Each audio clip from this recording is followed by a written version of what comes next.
আসসালামু আলাইকুম।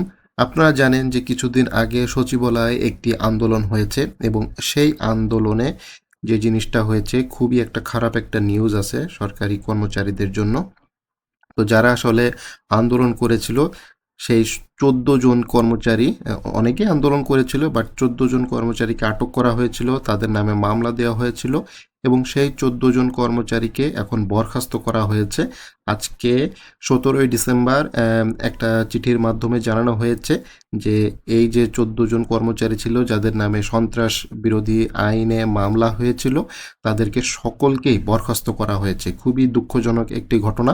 তো এই যে ১৪ জন কর্মচারী আছেন এটার ভেতরে সচিবালয় কর্মকর্তা কর্মচারী সংযুক্ত পরিষদের প্রায় সকল নেতা এবং সর্বোচ্চ নেতা বাদিউল কবির সহ আরও অনেকেই রয়েছেন। তো ভাতার দাবিতে আন্দোলন, সচিবালয়ে ১৪ কর্মচারী বরখাস্ত, এই শিরোনামে কালের কণ্ঠ একটি নিউজ করেছে।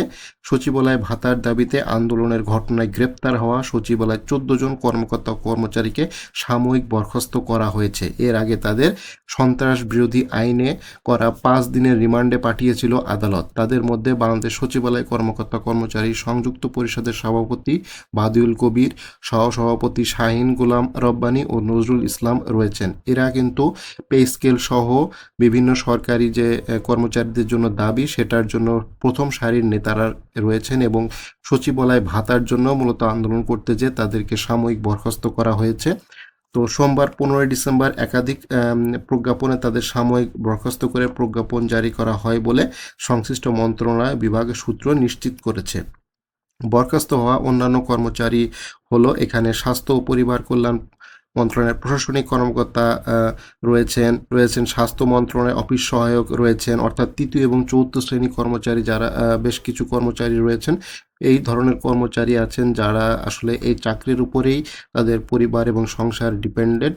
তো তারা এখন এই যে বিভিন্ন ভাতার দাবির জন্য প্লাস পে স্কেলের জন্য তারা বেশ দাবি আন্দোলন করে আসতেছিল, তাদেরকে এখন সরাসরি বরখাস্ত করে দেওয়া হলো।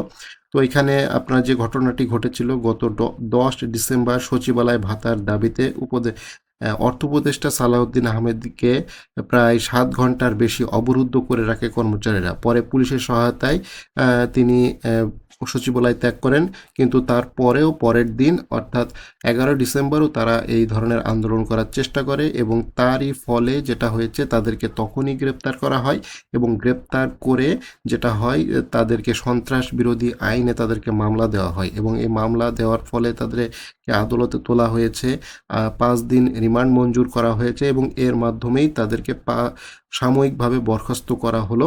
তো এটা খুবই দুঃখজনক একটি ঘটনা, যেহেতু বরখাস্ত করা হয়েছে আদৌ তাদের ভবিষ্যতে তাদের চাকরি থাকবে কি থাকবে না এটাও একটা বড় প্রশ্ন। তবে এই ধরনের নেতা পর্যায়ে লোকজন যারা আছে, যারা আন্দোলন করতেছে তারা এখন সরকারি কর্মকর্তা কর্মচারী যারা আছে আন্দোলন করতে আসলে ভয় পাচ্ছে। সেটা কিভাবে? এদেরকে তো বরখাস্ত করাই হলো এবং কিছুদিন আগে সহকারী প্রাইমারি শিক্ষক যারা ছিল, সরকারি যারা শিক্ষক ছিল তাদেরকে, যারা আন্দোলন করেছিল তাদেরকে শাস্তিস্বরূপ বিভিন্ন জেলায় তাদেরকে বদলি করে দেওয়া হয়েছে এবং যাদের দেখা যাচ্ছে বাড়ির আশেপাশে যারা অবস্থান করতেছিল তাদের এখন এমন দূরে দূরে বদলি করে দেওয়া হয়েছে যে এটা তারা যেতেই চাচ্ছে না, এমন একটা অবস্থা। তো এখন যে সরকারের বিরুদ্ধে অর্থাৎ সরকারি চাকুরির তো বেশ কিছু আইন আছে, সেই আইনটা মেনে আসলে আন্দোলনটা করতে হবে। আইনের বাইরে যে আন্দোলন করলে আসলে এই ধরনের শাস্তিটা হওয়াই স্বাভাবিক। এর ফলে যেটা হয়েছে সরকারি কর্মকর্তা কর্মচারীরা সরাসরি ওই ধরনের কোনো আন্দোলনে যেতে পারতেছে না ভয়ের কারণে, কারণ চাকরিটা তো বাঁচাইতে হবে। আসলে চাকরি যদি না থাকে সেক্ষেত্রে আন্দোলন করে কি হবে? তো এইটা সবচাইতে বড় একটা বিষয়।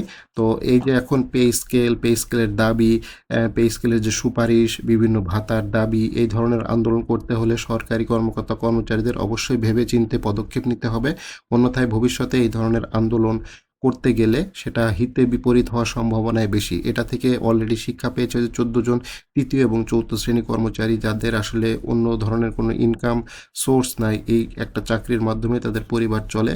তো সেটা যদি এখন বন্ধ হয়ে যায় আসলে তারা কিভাবে তাদের সংসার বা পরিবার চালাবে, এটা এখন সবচাইতে বড় বিষয়।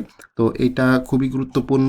এক্ষেত্রে সরকারি কর্মকর্তা কর্মচারীরা সেইভাবে আন্দোলনে যেতেও পারতেছে না এবং তাদের তো দীর্ঘদিনের দাবি রয়েছে পে স্কেল এবং পে কমিশন থেকে রিপোর্ট আসার জন্য। তো আজকে যেহেতু একটা বৈঠক বসতেছে পে স্কেলের, সেখান থেকেও কিছু রিপোর্ট বা সংবাদ আসতে পারে যে কতদূর অগ্রগতি হলো পে স্কেলের জন্য। তো এটা এখন সবকিছু মিলায় সরকারি কর্মকর্তা কর্মচারীরা বেশ ভীত অবস্থায় রয়েছে।